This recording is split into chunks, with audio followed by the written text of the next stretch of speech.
और ये नहीं कि कोई डॉक्टर है, कोई डेंटिस्ट है, सारे लॉयर है या अकाउंटेंट है, no.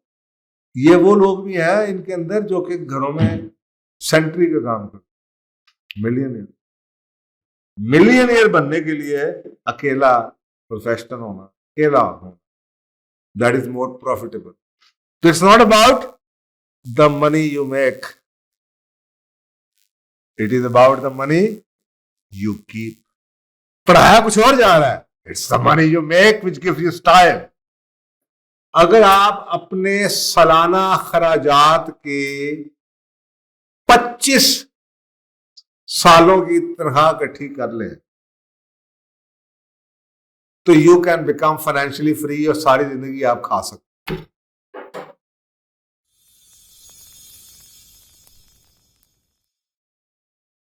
So life is about creating experiences. आप जिंदगी क्रिएट करते हैं, then you share it, you create something ना।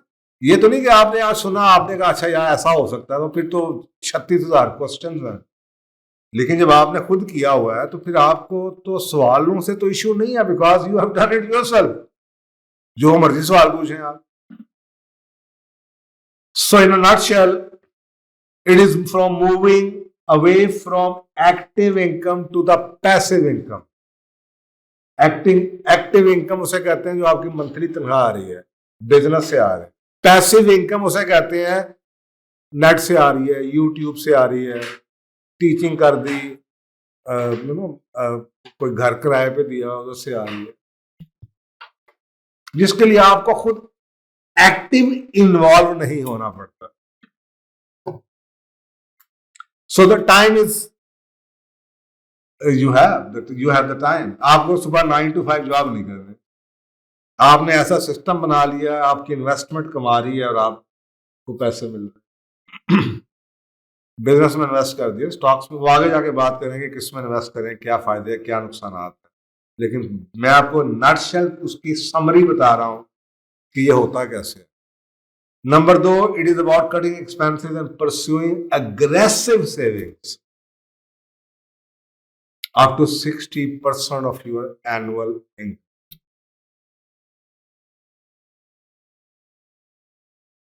साठ % तक सालाना बचाना। और वो जो फार्मूला मैं आपको आगे बताता हूं। So investing enough to generate passive income which can take care of your annual expenses. जो आपका घर का खर्चा है वो आपकी पैसिव इनकम चलाए, एक्टिव इनकम ना चलाए। वो जमीना तो आ रहे हैं जी पैसे, वो जी किराया आ रहे हैं जी, और जी यूट्यूब तो आ रहे हैं जी, बुक किताबों की रॉयल्टी आ रही है जी। ये है पैसिव इनकम की तरफ। फार्मूला क्या है? देखिए, सिंपल सी बात यह है, ये डिटरमिन करने के लिए कि आपने अपना गोल कौन सा है, क्या होना चाहिए, एक सिंपल सा फॉर्मूला आज वो देते हैं। अगर आप अपने सालाना खराजात के 25 सालों की तनख्वाह इकट्ठी कर लें तो you can become financially free और सारी जिंदगी आप खा सकते। समझ आई? अगर आपके पास अपने 25 सालों का खर्चा इकट्ठा कर लिया अगर आपने, उसके बाद आपको कुछ करने की जरूरत नहीं है, सारी जिंदगी आप खा सकते हैं। अब इसके में 2 कैच हैं। खर्चा, इसका मतलब है इट इज ऑल अबाउट खर्चा। तो खर्चे को कम करें और सेविंग को ज्यादा करें ताकि वो 25 गुना जो है वो कम हो जाए। एग्जाम्पल आप देखें, फर्ज करें आपका 3 लाख रुपए महीने का खर्चा है, सालाना खर्चा 36 लाख का हो गया। 36 लाख को 25 से तरफ दे दें, अगर आपके पास 90 मिलियन यानी कि 9 करोड़ रुपए की सेविंग आ गई तो you are financially free forever.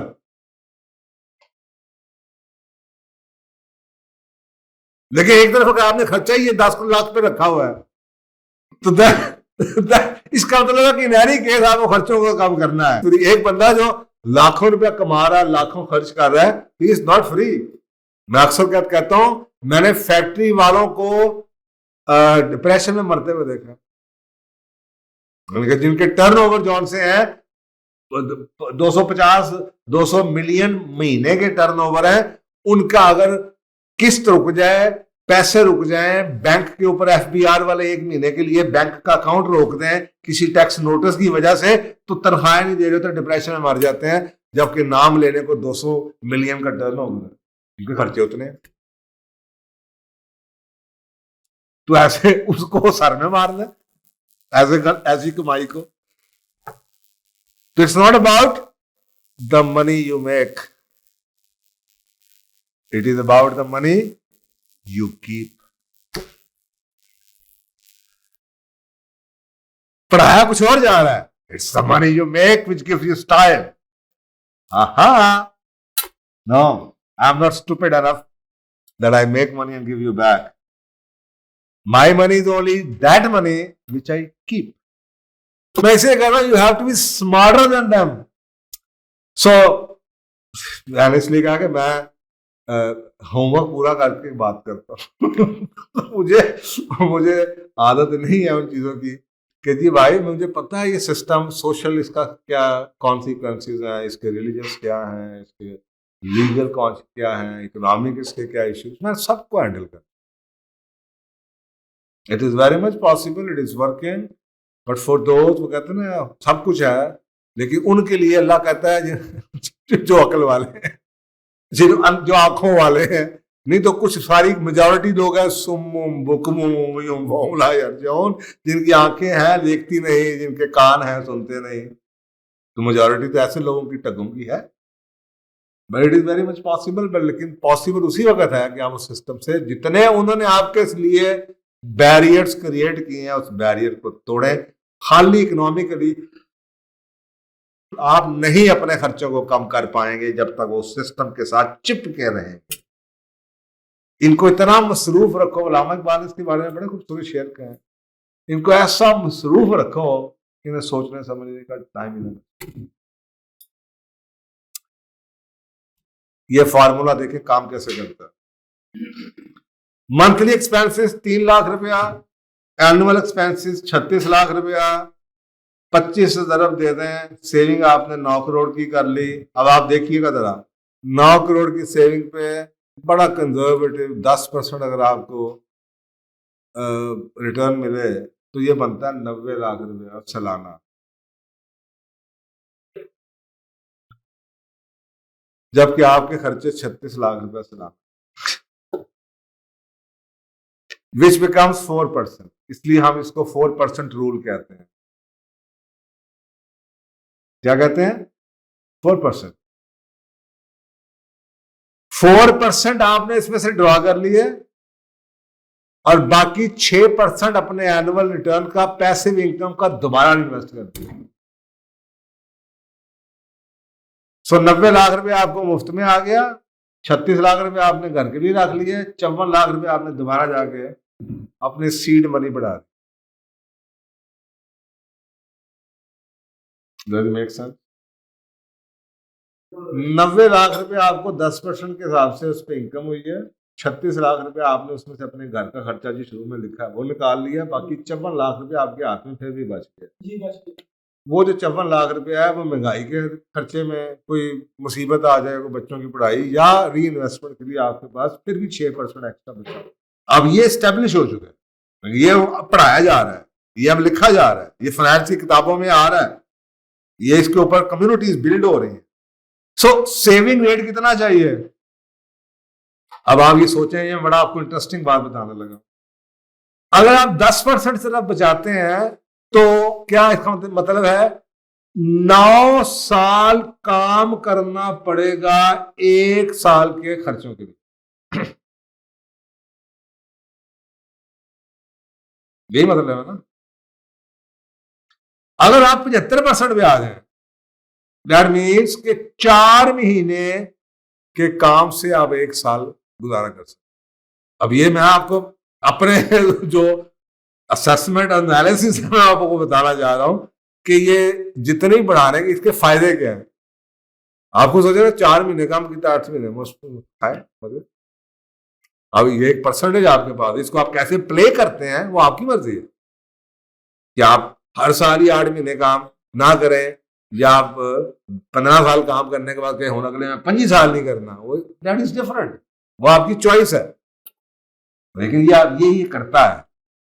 अब जो लोग अमेरिका में ये कर चुके हैं उनकी लाइफ को देख, जो उसका थोड़ा सा इज़हार एक क्लिप में हुआ, और इसको सीक्रेट मिलियनियर्स कहते हैं, उनको कहते हैं सीक्रेट मिलियनियर। 4000 मिलियनियर्स की स्टडी की गई और उनका थ्रेशोल्ड ये था कि मिनिमम उनके पास $1 मिलियन। $1 मिलियन का मतलब है पाकिस्तान में 200 मिलियन, 210 के 215 का डाल देना, 215 मिलियन, यही है ना। 21 करोड़ 21.5 करोड़ रुपया। वो फ्रांस में फिगर्स में बेहतर हो जाओ ना यार, ये हाथ की कैलकुलेशन आपकी होनी चाहिए। 21.5 करोड़ अमेरिका के साथ। इसका मतलब ये है कि जी अमेरिका के अंदर 100 मिलियन की आबादी है, 3.5% सिर्फ लोग million, only 3.5%।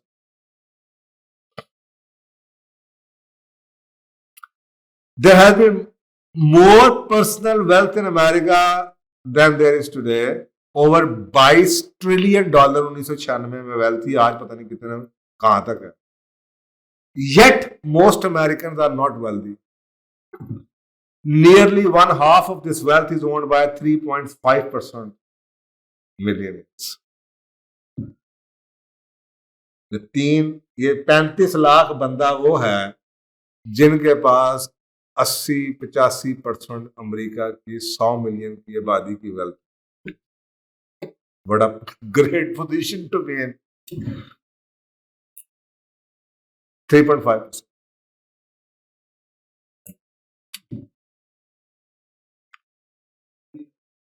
So who are these millionaires? Ideally speaking उनका प्रोफाइल ये है, a man 50+। अब एक और बात याद, married to the same woman. Number 2, बड़ी इंटरेस्टिंग बात, the wife did not work outside the home. अब ये बड़ा इंटरेस्टिंग एलिमेंट है ये। It will take you back to my original programmes of 2000s और मेरी यूट्यूब सीरीज के 2 अर्नर फैमिलीज के अंदर से बरकत कैसे उठती है। सबूत मौजूद है आज की तारीख का अमेरिका का, क्योंकि शादी जब होती है ना तो रिस्क एक फैमिली यूनिट का होता है। अल्लाह के निजाम में खानदान इकाई है, ठीक है, इकाई अल्लाह के निजाम में ये इकाई है। अब जो रिस्क है इस इकाई का है। अब इसमें अगर खामद फर्ज करें 100 रुपया कमाता है और बीवी इसमें से कमाना शुरू कर दे कि जी खर्चा गुजारा नहीं होता, तो क्या होगा? तनख्वाह आपको लगेगा 110 रुपये 120 हो गई है, लेकिन क्योंकि रिस्क इकाई का नहीं बढ़ना तो खर्चे भी बढ़ जाएंगे। बीमारी आ जाएगी, एक गाड़ी एक्स्ट्रा लेनी पड़ जाएगी, घर में माई रखनी पड़ जाएगी, खर्चा खाने होटल से ज्यादा आने शुरू हो जाएंगे क्योंकि बीवी बिजी हो गई, अब वो काम नहीं कर सकती, घर में खाना नहीं पका सकती। अब आप उसको कहते हुए डरते हैं यार अभी कमा दिए, रोटी बाहर ही खानी पड़ेगी, तो रिस्क नहीं बढ़ेगा, एफर्ट बढ़ जाएगी, रिस्क नहीं। अगर जिनको ये बात पता है उनका दिमाग खराब है कि वो वर्किंग वुमन रखें, अपना रिस्क भी वो आपका खा जाएगी। तो जो रिस्क मिल रहा हो तो मिल रहा है, अब वो एक बंदे की कमाई से मिले या 2 की ले ले। तो ये एक दलील आ रही है कि वो मिलियनियर जो उनसे लोग हैं वो एक ही, वो घर में कमाई इनकम मेन एक ही आती है। The millionaire they work for themselves, वो मुलाजिम नहीं है, दे आर सेल्फ एम्प्लॉयड। और ये एक और बड़ी बात, वो बिजनेसमैन नहीं है। होता ना हमारा कॉन्सेप्ट जो है फैक्ट्री ओनर या इसको हम जो वर्ड यूज करते हैं एंटरप्रेन्योर का यूज करते हैं। एंटरप्रेन्योर वो बंदा है जो कि चीजों को इकट्ठा करके बना लेता है। ये सोलोप्रेन्योर, सोल प्रोप्राइटरी नहीं कहते आप, सिंगल मैन प्रोफेशनल मैन। और ये नहीं कि कोई डॉक्टर है, कोई डेंटिस्ट है, सारे लॉयर है या अकाउंटेंट है, नो। ये वो लोग भी हैं इनके अंदर जो कि घरों में सेंट्री का काम करते, मिलियन वन मैन शो है। ये जो हमारा कॉन्सेप्ट है ना बिजनेस का, कि जनाब मुझे इतना लोन दे दो, मेरा दफ्तर होगा, एक बार सेक्रेटरी बैठी होगी, 20 लोगों को मैं एम्प्लॉय कर लूंगा। ये स्टडी डिफाई करती है उसको। आप यू कैन हैव, ठीक है, आप 20 लोगों को एंगेज करके उनको नौकरी दे सकते हैं, लेकिन मिलियनियर बनने के लिए अकेला प्रोफेशनल होना, अकेला होना, that is more profitable. These self-employed people are 4 times more likely to be millionaires than those who work for. 4 Guna chances है कि सेल्फ एम्प्लॉयड मिलियन ये बन जाएंगे जो खुद काम अपने लिए करते हैं। ये जॉब्स नॉट स्पेक्टेक्युलर, बहुत बड़ी टॉप की जॉब नहीं कर रहे। In fact they may have been a contractor, auctioneer, owner of a pest control firm, landscape करने वाले, सैनिटरी के वर्कर, घर की सफाई के वाले, हाउसकीपिंग के वर्कर, रिपेयर के मेंटेनेंस मैकेनिक्स, ये वो लोग। They almost certainly own there primary residence. पहला रूल आपको पता है, पिछले 2 साल से मैं कितना जोर लगा रहा हूं सबको अपना घर खरीदना चाहिए, इसलिए लगा क्योंकि आप मिलियनियर बन ही नहीं सकते अगर आपका अपना घर नहीं। सबसे पहला you have to have your own house, so you start saving money। आपको सोचे ना, लाख रुपया किराया बच गया सबसे पहले। and majority they did not go to the college, because the college education है ना, ये आपके खर्चे बढ़वा देती है, ये नखरा बढ़ा देती है, ये आपको कंज्यूमर बना देती है, ये आपको आते डाल देती हैं कि हर 3 साल के बाद आपने 2 साल के बाद फोन बदलना है, शायद साल बाद ही बदलना है, और हर 2 साल 3 साल बाद गाड़ी भी बदलनी है। ये आपकी सोच बदल देती कॉलेज एजुकेशन। तो इनमें मेजॉरिटी वो लोग जिनके पास कोई कॉलेज की डिग्री नहीं। ये मिथ समझना कि पैसे के लिए बहुत ज्यादा कॉलेज की एजुकेशन चाहिए, that is wrong. Despite this they budgeted and lived below their means, driving a 10 और मोर ओल्डर कार, 10 साल पुरानी या इससे भी पुरानी गाड़ी,